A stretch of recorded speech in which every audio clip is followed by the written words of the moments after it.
சர்வம் கிருஷ்ணார்ப்பணமஸ்து. கிருஷ்ணாஷ்டகம். வசுதேவ சுதம், வசுதேவருடைய பிள்ளை. சுதம்னா பிள்ளை, தேவம் அப்படின்னா கடவுள். கம்ச சாணூர மர்தனம், கம்சனையும் சாணூரனையும் அழிச்சர். தேவகி பரமானந்தம், தேவகியோடைய சந்தோஷத்துக்கு காரணமாக இருந்தவர்.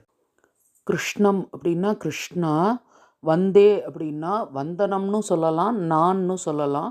நான் உன்னை நமஸ்கரிக்கிறேன். யார் அப்படின்னா ஜகத்குரு, இந்த உலகத்துக்கே குருவாக இருக்கக்கூடியவரை. வசுதேவ வசுதேவ சுதம் சுதம் தேவம் தேவம் கம்ச கம்ச சாணூர சாணூர மர்தனம் மர்தனம் தேவகி தேவகி பரமானந்தம் பரமானந்தம் கிருஷ்ணம் கிருஷ்ணம் வந்தே வந்தே ஜகத்குரும். ஜகத்குரும். இந்த கிருஷ்ணாஷ்டகத்தை யார் எழுதியிருக்கா அப்படின்னா ஆதிசங்கர பகவத்பாதாள், ஆதிசங்கரன்னு சொல்லுவோம், அவர் தான் எழுதியிருக்கார். இந்த ஃபஸ்ட்டு ஸ்லோகம் வசுதேவ சுதந்தேவத்தில் என்ன சொல்கிறா அப்படின்னா, வசுதேவருடைய பிள்ளையான பகவான் ஸ்ரீ கிருஷ்ணர், அதை தான் தேவம் அப்படின்னு சொல்லியிருக்கா, தேவன் கடவுள் அப்படின்னு சொல்லியிருக்கா.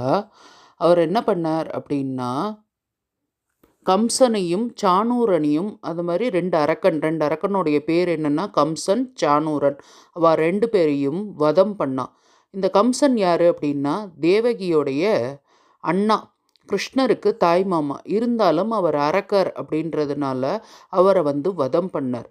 வதம் பண்ணி என்ன பண்ணார் அப்படின்னா தேவகிக்கு சந்தோஷத்தை கொடுத்தார். எதனால தேவகிக்கு சந்தோஷம் அப்படின்னா தேவகி ஜெயிலே இருந்திருப்பா.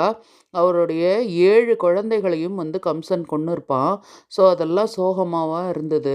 அதில் இந்த கம்சனை வதம் பண்ணி ஜெயிலேருந்து தேவகியை வெளியில் எடுத்ததுனால அம்மா ரொம்ப சந்தோஷப்படுறா. தேவகி பரமானந்தம் கிருஷ்ணம் வந்தே ஜெகத்குரும், அந்த கிருஷ்ணனை நான் நமஸ்காரம் பண்ணுறேன்.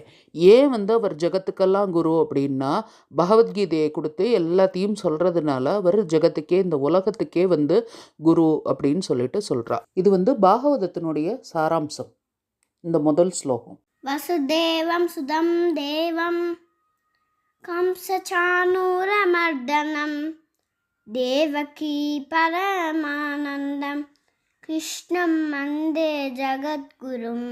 கிருஷ்ணம் வந்தே ஜகத்குரும்.